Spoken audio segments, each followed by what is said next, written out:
আজ আপনাদের বলবো হজরত আইয়ুব আলাইহিস সালামের দোয়া কবুলের সত্য ঘটনা। হজরত আইয়ুব আলাইহিস সালাম ছিলেন আল্লাহর এক মহানবী। আল্লাহ তাকে অপরিমিত সম্পদ, সন্তান সন্ততি এবং স্বাস্থ্য দিয়েছিলেন। তিনি ছিলেন কৃতজ্ঞ বান্দা। আল্লাহর সব নেয়ামতের জন্য সর্বদা শুকরিয়া আদায় করতেন। কিন্তু আল্লাহ তার প্রিয় বান্দাদের মাঝে মাঝে পরীক্ষা করেন। হজরত আইয়ুব আলাইহিস সালামকেও দীর্ঘদিনের জন্য পরীক্ষা করেছিলেন। একদিন হঠাৎ করে আল্লাহ তার সব সম্পদ কেড়ে নিলেন। বিশাল ধন সম্পদের মালিক ছিলেন, কিন্তু একে একে সব ধ্বংস হয়ে গেল। তারপর তার সন্তান সন্ততিদেরও মৃত্যু হয়ে গেল। তিনি নিঃসন্তান ও নিঃস্ব হয়ে গেলেন। শুধু তাই নয়, তিনি ভীষণ অসুস্থ হয়ে পড়লেন। তার শরীরে ভয়াবহ চর্মরোগ দেখা দিল। এতটাই ভয়ঙ্কর ছিল যে মানুষ তার কাছে আসতেও ভয় পেত। একে একে সবাই তাকে ত্যাগ করল, শুধুমাত্র তার স্ত্রী তাকে ছেড়ে যাননি। তিনি ধৈর্য ধরে স্বামীকে সেবা করতে লাগলেন। নিজের হাতে তাকে খাওয়াতেন, পরিষ্কার করতেন, সান্ত্বনা দিতেন।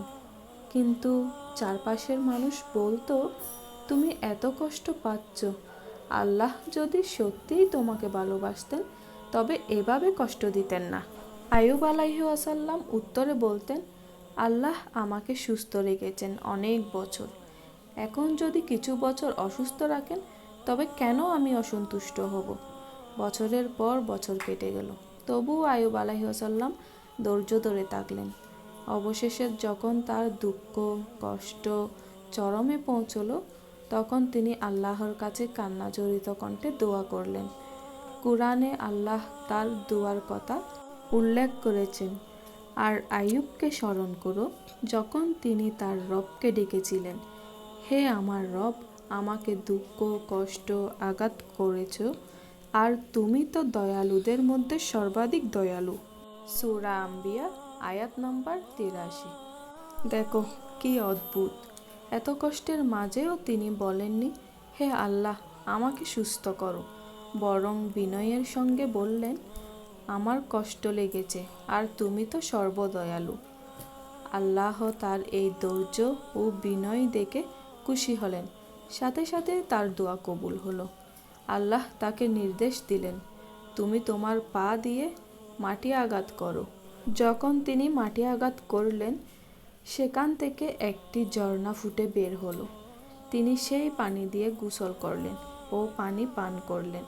সাথে সাথেই তার সমস্ত রোগ সেরে গেল। আল্লাহ তাকে আবার স্বাস্থ্য ফিরিয়ে দিলেন। শুধু তাই নয়, আল্লাহ তাকে পূর্বের চেয়েও বেশি সম্পদ ও সন্তান সন্ততি দান করলেন। এই গল্পটি থেকে আমরা এই শিক্ষা পাই যে আল্লাহ ধৈর্যশীল বান্দাদের সবচেয়ে বেশি ভালোবাসেন। দোয়া করার সময় অভিযোগ নয়, বরং বিনয়ের সঙ্গে আল্লাহর কাছে চাইতে হয়। কষ্ট যত বড়ই হোক, আল্লাহর রহমত আরও বড়। হজরত আইয়ুব আলাইহিস সালাম আমাদের জন্য ধৈর্য ও দোয়ার জীবন্ত উদাহরণ। তার কাহিনী থেকে আমরা শিখি, জীবনের পরীক্ষায় ভেঙে পড়া নয়, বরং আল্লাহর দিকে ফিরে দোয়া করাই প্রকৃত সমাধান।